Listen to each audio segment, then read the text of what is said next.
All right. Hey, good morning, everybody. It is Tuesday morning, January the 17th, 2023, and it's good to be together. We're continuing through Isaiah, and I don't know about you, but this chapter 28 has really been a powerful chapter so far and continues to be this morning. Let me say hello to everybody really quickly. Good morning to Eileen.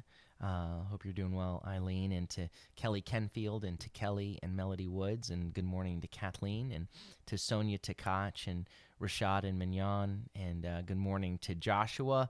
And Joshua, Lord's building us all, right, as we go through hectic stuff, that together he's building us as we stand on him. He's our rock through all of it, praying that the Lord will continue to strengthen you through it all. Good morning to Pat and Lori, and good morning to Denise, and to Jerry and Janet and Ron and Amy and Sonia and Margarita, and good morning to, or good evening to Dayspring and to Rachel. Hope you guys are doing well. And hello to Barbara Callahan.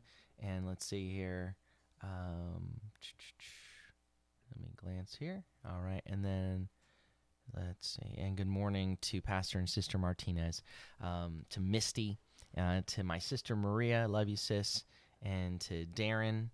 Good morning to Deborah Haru, and to Richard and Ellen, to Elizabeth and Jesse, and to Tina Fowler. And hello to the Eddies, to Lauren and Mike and David and Levi and Valor and Haven. And good morning, Everett. Love you, buddy. Hope you're doing well. And all right. And did I say hello to Hattie? Good morning to Hattie as well. All right. Well, let's jump right in. We're in Isaiah 28. I want to reread those first 13 verses. And so today we're definitely gonna do verses 14 through 20. That being said, depending on where we're at when we get to verse 20, we may finish the chapter today. So we'll see. But the title today is "The Deception of Religious Practical Atheism Washed Away." And so what I want to talk when I say practical atheism is that we can acknowledge that we believe in the Lord, acknowledge that we trust in the Lord with our lips, but in our practice, live as though we trust only in us. So we give lip service to trust, but when it comes down to it, the temptation is to trust in what is tangible, to trust in what I can take hold of,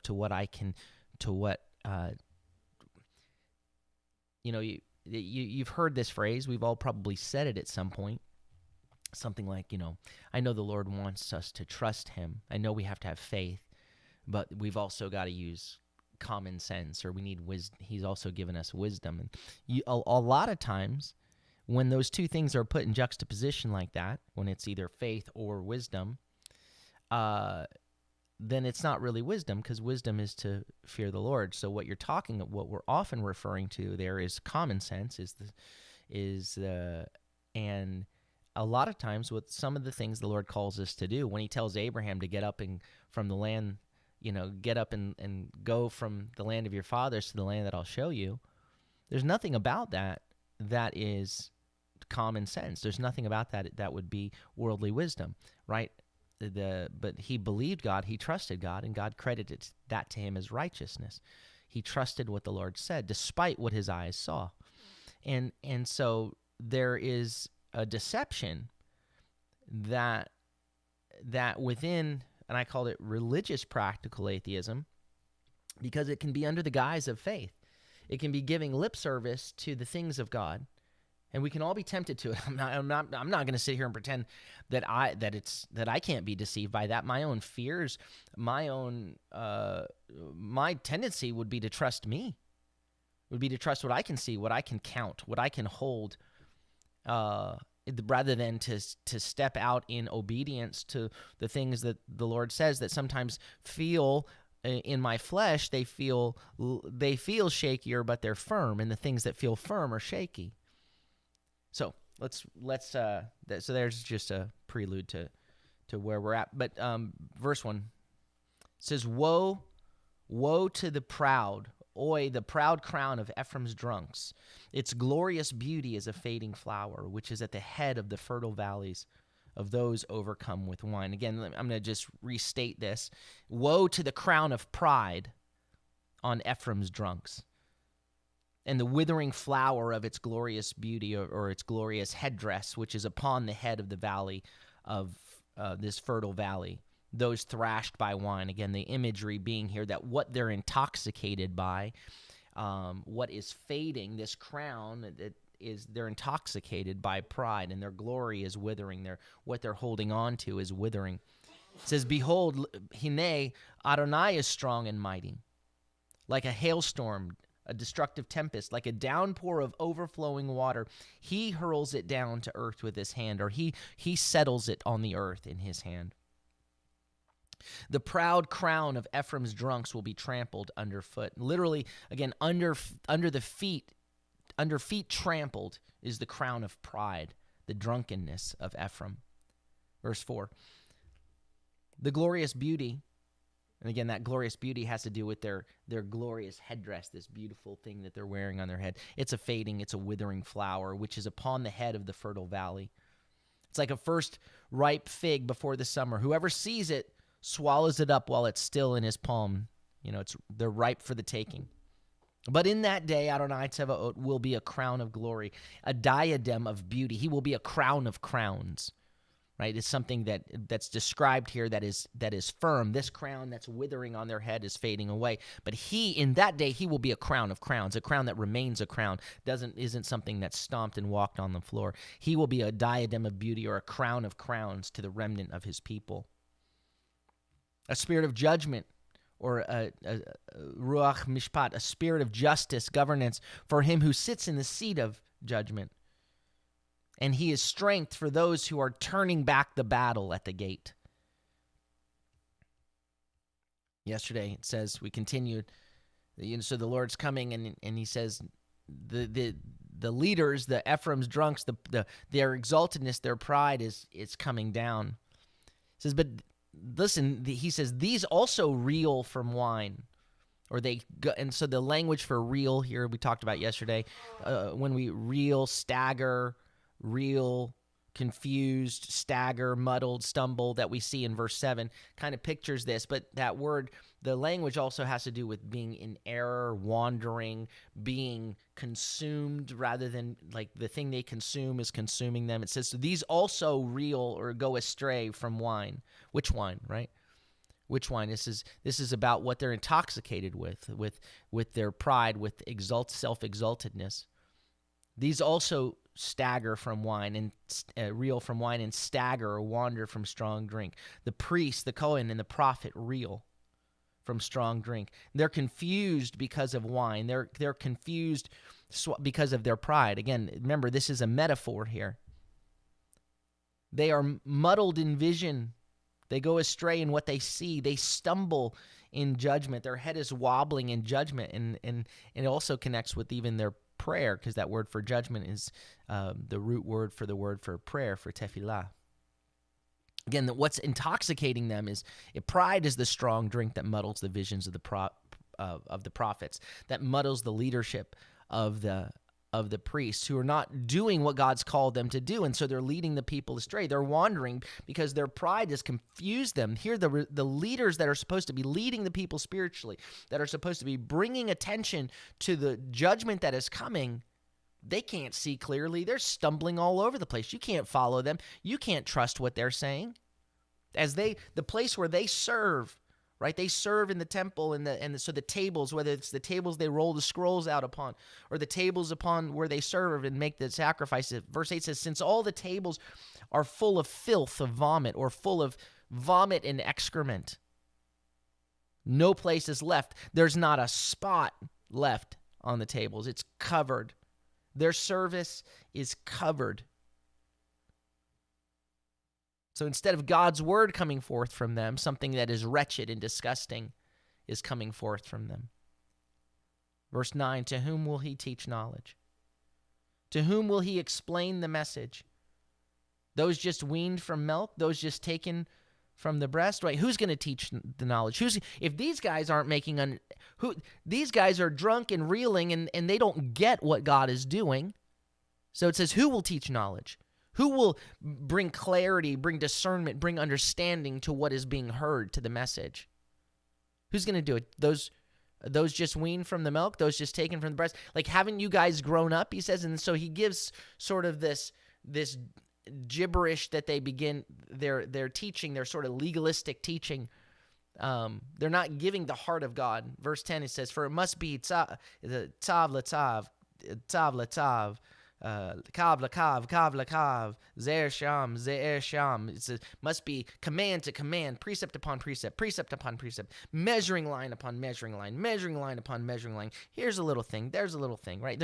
They're giving these instructions, command, measuring line, a little thing here, a little thing there, but they're missing the heart of God, right?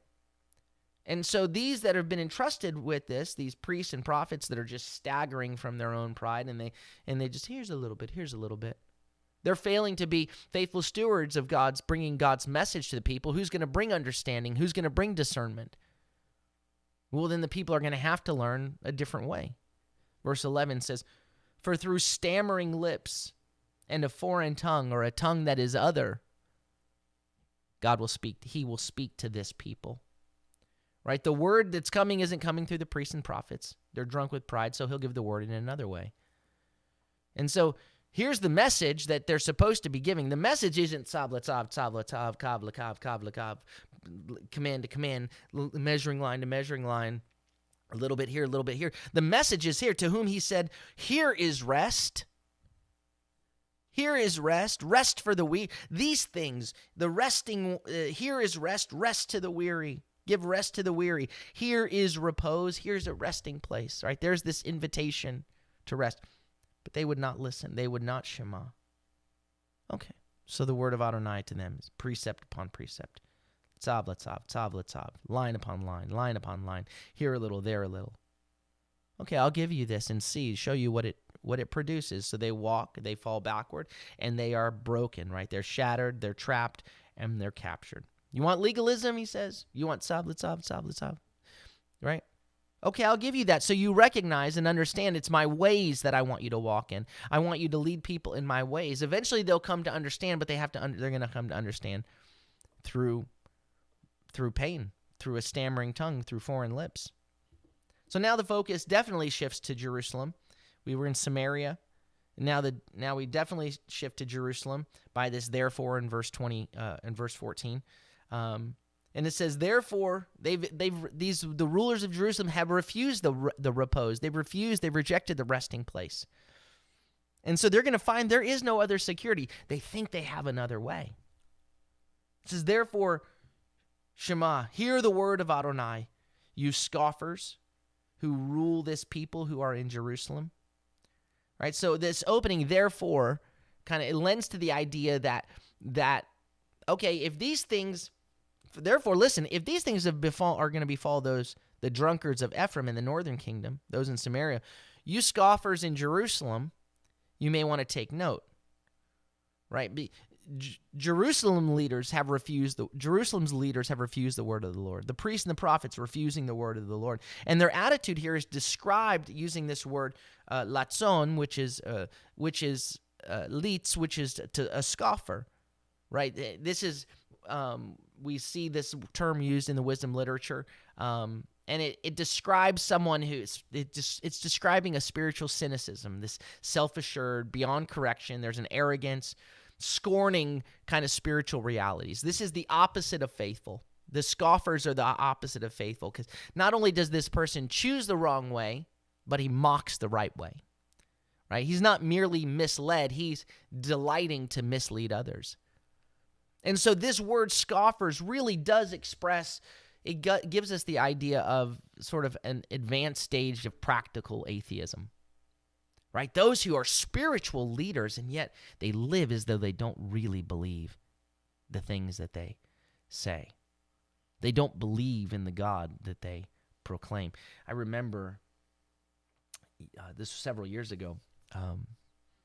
My wife and I were sitting in the office of a local rabbi here he was in Sun City, and we were at his office and having a conversation with him. And it was a really good conversation. It was really interesting.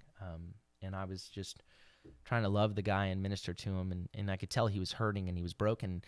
And he picks up the newspaper and he says, I read this every day. He goes, and it makes me not believe. And he basically said he called the scriptures mother's milk to him. Like he's going through the motions of the religious stuff because it brings comfort in its religiosity to him. But he didn't believe it. And I remember him saying to me, he's like, I can tell you really believe, and it's cute. He didn't say it's cute. But he basically was saying it's cute. He was much older, and he thought it was sweet that I actually believed the things that I was proclaiming, and which was heartbreaking. But there's this practical atheism, which you can say these words, we can say the things that we believe, but then what do we really live out? And the scoffers can say all this stuff. They're like, trust the Lord, okay, but really, I know you got to trust the Lord, but the Lord's also given us, wisdom, kind of thing. So on a practical level here, the Assyrians are coming. They've hit the northern kingdom, and now Judah is in danger. So we need to make alliances. We can't go it alone, right? So we'll come to find out that the southern kingdom is looking for alliances, whether it was going to be early it was going to be with the Assyrians, but now they're going to look to Egypt, right? You say, well, trust the Lord, make an alliance with the Lord. Oh, yeah, that's nice, right? Yes, I have an alliance with the Lord. I know the Lord wants us to trust him, but God's also given us a neighbor to the south here. Common sense. We need real security, right? We need something we can tangibly see and trust. Look, I think one of the things that I have seen the temptation for so many believers in the United States has been to make the wheels of government what we trust in. Where we say, well, I know we need to trust the Lord, but this is what we have to do. These are the compromises we have to make if we want to see things actually happen. This is where real change is going to happen, through the wheels of trusting in a particular government or in a particular party or in a particular leader. We need real security, something we can tangibly see and trust, which at the end of the day is an idol. It's an idol. So the Lord comes here, says, through Isaiah, says, because you have declared, we cut a covenant with death.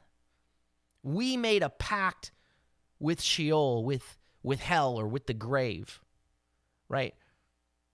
Now, let me pause in the middle of the verse here. They haven't said, I don't believe that Isaiah is quoting their words here, right? Who's going to boast, hey, guys, we made a covenant with death, right? We made a deal with the devil, made a pact with Sheol, right? No one, they're not, but Isaiah's saying, is there really security in what you've chosen? The Lord has offered you rest and repose, and you've chosen something else. And in doing so, you've made a pact, you've made a covenant elsewhere, and you've signed your own death warrant. We can imagine sort of the ambassadors coming back from Egypt, the envoys returning in triumph, showing their paper, proclaiming, peace in our time or whatever, proclaiming that safety has been secured because they have an alliance with Egypt. Hey, we're not fighting this alone. Now here in verse 15, Isaiah is not naming any names, but he's concerned with the principle of what they've done, right? They've made a covenant. Instead of accepting with the Lord, the alliance with the Lord, they've made a covenant. They've ultimately made a covenant with their own death. Right? Outside trust in the Lord, outside of his promises, there is death. There is no alternative salvation. There's no alternative deliverance. Egypt is not where your deliverance is. Because you have said, verse 15, let's read the whole verse. Because you have said, we cut a covenant with death. We made a pact or an agreement with Sheol, with the underworld of death. So when the overflowing scourge passes through, it won't come for us, because we have made lies our refuge and hidden ourselves in falsehood. Right? They are expressing, he's repeating, basically they're expressing confidence in the pact that they've made. They just know that when there's a flood that's coming, the language here for overwhelming flood or overwhelming scourge, in the context, it's this word, it's the flooding flood kind of thing, but it's also, so a flood is intended, but it's also using a noun that refers often to a whip. So at the very same moment that it's giving us a picture of a flood coming in, it's also giving a picture of, it's like kind of flogging and drowning all at the same time. But they're saying when this flood comes, when the flogging comes, when the flood comes, it's coming. But now we have an alliance. We made a pact. We made an agreement. We have a covenant. So it won't come for us. It won't touch us. It's gonna pass over. When it passes through, when it passes over, it says it's not coming for us. Why? Because we have a refuge. Oh, you've made lies your refuge. We have a hiding place. We have a shelter. No. You're hiding in falsehood. You're hiding in delusion. You're hiding in denial. You're trusting in what you can see and what you can hold. It looks firm and secure. And the Lord's inviting you into something that isn't as tangible, and it's going to be your own demise. Your refuge it's all a mirage. It's all deceit. It will not stand. It's all twisted up. But verse 16 says, "Therefore, thus says Adonai Elohim. Behold," and he says, not just behold. He says, "Behold me. Look at me. Hineni. Look at me. Here I am. I'm laying in Zion a stone," and that word for laying is to establishing a foundation. I'm establishing in Zion a foundation, a rock. It's a rock that's been tested, a tested rock, a rock that has been gone through the test, that is solid, that has been all that is pure, has been the junk is out of it. This is a precious or a costly, a valuable cornerstone. This is a musad. It's a foundational foundation, a firm foundation. Whoever trusts the one, in the word ha'amin is the one trusting in it, the one relying upon it, the one who's standing on its reliability, will not be dismayed or will not flee in haste, isn't going to be overwhelmed with anxiety. So the Lord is offering here, there's a flood coming. And you guys have built a tent.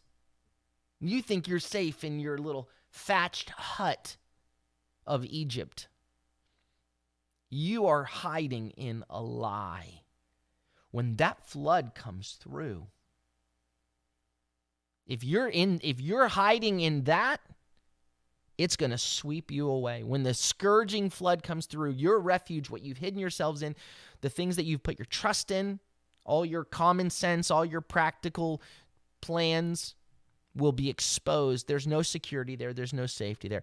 But the Lord says, but look at me, look at me, look at me. He says, listen to what I'm going to do. He's again offering an alternative where there is true safety, there is security. He says, listen, here's what I'm going to do. Look at me. I'm building something secure. I'm building something that when this overwhelming scourge comes, when this overwhelming flood comes, what I'm building won't be shaken. It won't be washed away. I'm laying a foundation that is rock, and it's not just any rock. It's rock that is pure, proven, tested. It's the real deal, and it's valuable. It's costly. Think like a diamond. It's pure, a precious, valuable cornerstone, right? The cornerstone is what sets the alignment for the whole thing that he's building. The way it's going to go here, the way it's going to go here, everything is set with this cornerstone. This is a precious, valuable cornerstone. This foundation is a musad. It's a firm, it's a foundational foundation. So the one who's amening that, the one who's standing on that, relying upon that, on that foundation, won't be in a panic when the floods come through. Won't be freaking out. Won't be dismayed. This language of won't be make haste, never be dismayed. Lo yachish. It's found 20 times in Isaiah, always with the sense of being kind of in an anxious hurry. What are we going to do? What are we going to do? Here they've been hurrying back to Egypt. We need help. We need help. What are we going to do? What are we going to do? No, the one who stands on this rock will not be dismayed. It's a firm foundation. He says, look at me. Stop looking to Egypt. I'm inviting you to stand on what I'm building. I'm building something. The one who stands on this and what I'm building won't be dismayed, won't be in a panic. When we went through 1 Peter, it's been a couple years now, but we went through 1 Peter, and Peter quotes this passage. 1 Peter 2, verse 4 says, as you come to him, a living stone, rejected by men, but chosen by God, and precious, valuable, you also, as living stones, are being built up as a spiritual house, a holy priesthood, to offer up spiritual sacrifices acceptable to God through Messiah Yeshua. For it says in Scripture, behold, I lay in Zion a chosen, precious cornerstone. Whoever trusts in him will never be put to shame. Verse 7, now the value is for you who keep on trusting.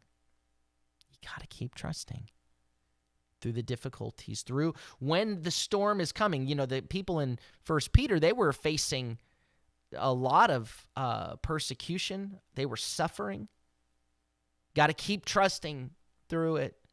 The temptation is practical atheism. The temptation is to say, I know that God's there, but I don't see him, so I'm not going to trust in him. I'm going to trust in what I can see and what I can hold and what I can count. No, the value of this is for him who continues to trust. But for those who don't trust, the stone which the builders rejected has become the chief cornerstone, a stone of stumbling, a rock of offense. They stumble because they're disobeying the word. To this they were also appointed. But you are a chosen people, a royal priesthood, a holy nation, a people for God's own possession, so you may proclaim the praises of the one who called you out of darkness into his marvelous light. So he says, I'm building something that's secure, that's firm. By the way, we're only going to go through verse 20 today. He says, and you can say but, verse 17, but it doesn't need to say but. The word, it opens with a vav, and a vav can be and. It's a conjunction, so it can be an and or but. But this, based on, I'm going to make a firm foundation. The one who stands on this, who relies on this, will not be dismayed. And I will make, so there's an and in I will make justice the measuring line, and righteousness the plumb line, the level. Hail will sweep away the refuge of lies, and water will overflow the hiding place. It's the same language he used up there. He says, you have made falsehood your refuge. You have made your hiding place. You have hidden yourself in deception. He said, here's the thing. The storm is coming. I, the Lord, am the storm. Remember, the Lord is mighty. The Lord is strong and mighty, and is a storm that's coming. And he will, as he comes through, that which is sure, that which is built on his foundation, will stand. But he will sweep away the deception, the hiding place, that which the lies in which you hide. And he says justice and righteousness, right, will be the measure. So here, it's again, kav lakav, measuring line to measuring line. You want a measurement?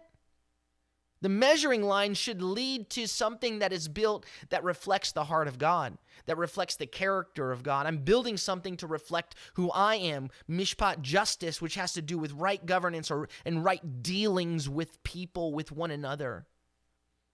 And rightness, that which is right.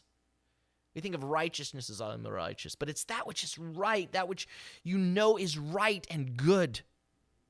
It will be a place that is measured based on justice and righteousness, right? This is what God is building. That building will stand, but every other structure will fall.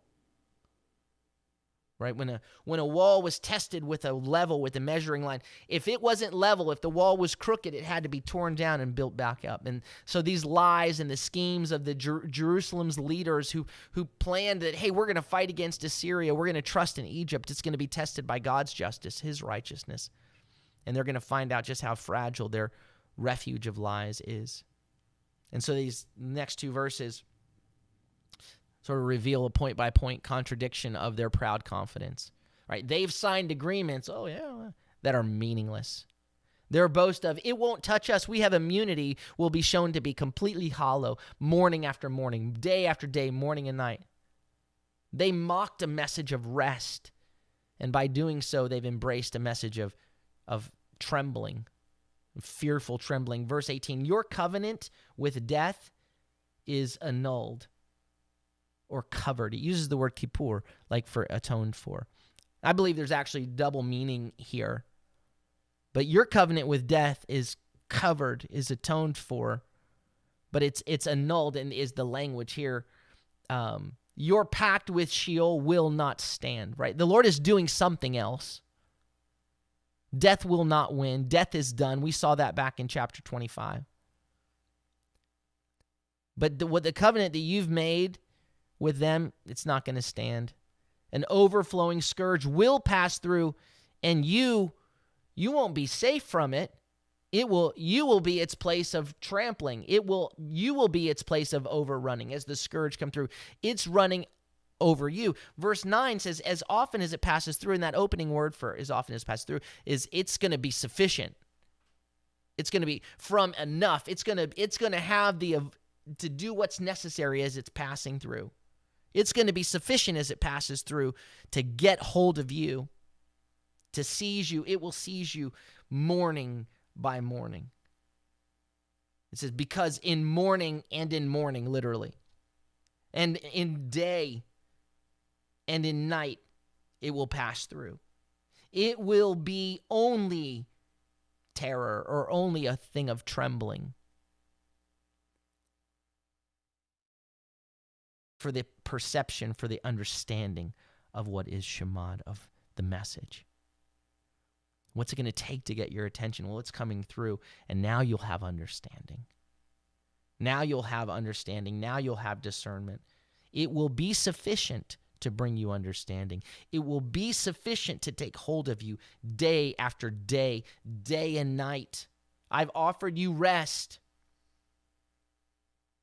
but you've chosen the hard way in order to gain understanding. And then verse 20, for too short is the bed to stretch on, too narrow the blanket to wrap up. So this is probably a popular proverb at the time, which is basically saying, hey, listen, what they've offered you can't do what it claims. The safety they've offered you, you're not going to be able to stretch out on that bed. There's no rest there. You're not going to be able to wrap up in this blanket. It's not going to be able to wrap itself around you. They made these promises, but they can't keep them. You've rejected God's offer of rest for the weary. And the blanket and the bed you've chosen for rest and refreshing, the lies and the falsehood, right? It will all be broken. It will not be enough. It will not be sufficient to protect you. Only the Lord is your resting place. I want to close by looking at a very familiar passage. I want to back up in it in Matthew chapter 7. We know that Yeshua closes his Sermon on the Mount by saying, therefore, everyone who hears these words of mine and does them will be like a wise man who built his house on the rock. But I want to back up, because what you see that he's talking about even here is pay attention to who you're listening to, because even in Isaiah, they were listening to the false prophets. They were listening to the priests who were drunk on pride and didn't hear the word of the Lord. And he says, watch out, verse 15, for false prophets who come to you in sheep's clothing, but inwardly are ravenous wolves. You'll recognize them by their fruit. Grapes aren't gathered from thorn bushes, or figs from thistles, are they? Right? Righteousness and justice are measuring lines. Even so, every good tree produces good fruit, but the rotten tree produces bad fruit.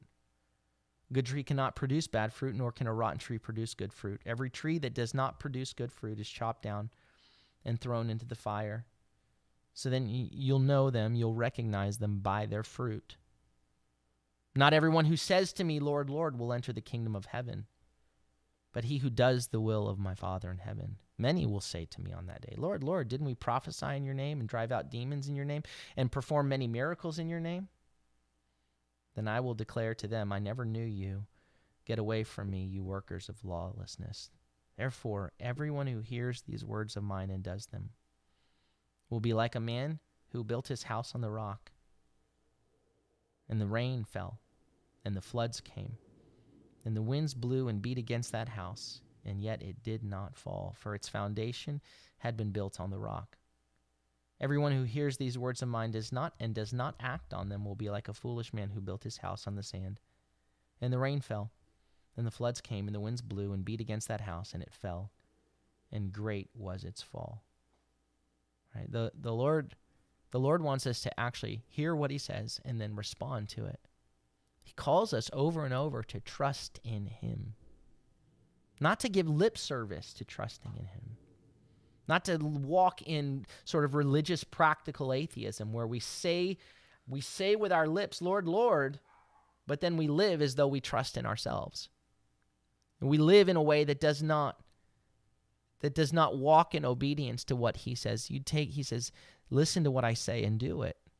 Walk in it. Because everything else, all the deception of you think all this other stuff, there's a torrent that's coming. And the one who's built on the rock, the cornerstone that he has laid, that the fruit of it, you'll see righteousness and justice. Standing on him, trusting in what he has said, despite what you can see, that one will not be dismayed, will not flee in haste, but will stand firm. Let's ask the Lord to search our hearts. It's so easy to know all the right words to say. All those priests and prophets, they knew the right words to say, but when push came to shove, they didn't want to trust. And the Lord invites us repeatedly to trust in him. Why are you going to trust? He said, all those other nations. Why are you going to trust in this? It's all going to come crumbling down. Trust in me. Let's not make a pact with death. Let's make a pact, a covenant, receive the covenant of life that he's given to us when we trust in him. All right, well, good morning to everyone that I may have missed on the front end. Good morning to Charlene. It's good to see you, Charlene. And good morning again to Dayspring and to Hattie and to Elizabeth and Rachel and to my sister. Good morning, Maria. And hello to Kelly Shepherd. And let me glance over here. And to Misty, good morning. And I think that's it. All right. Well, may the Lord bless you and keep you. May the Lord make his face to shine upon you and be gracious unto you. May the Lord lift up his countenance upon you and give you peace. Shalom, shalom. Have a beautiful day.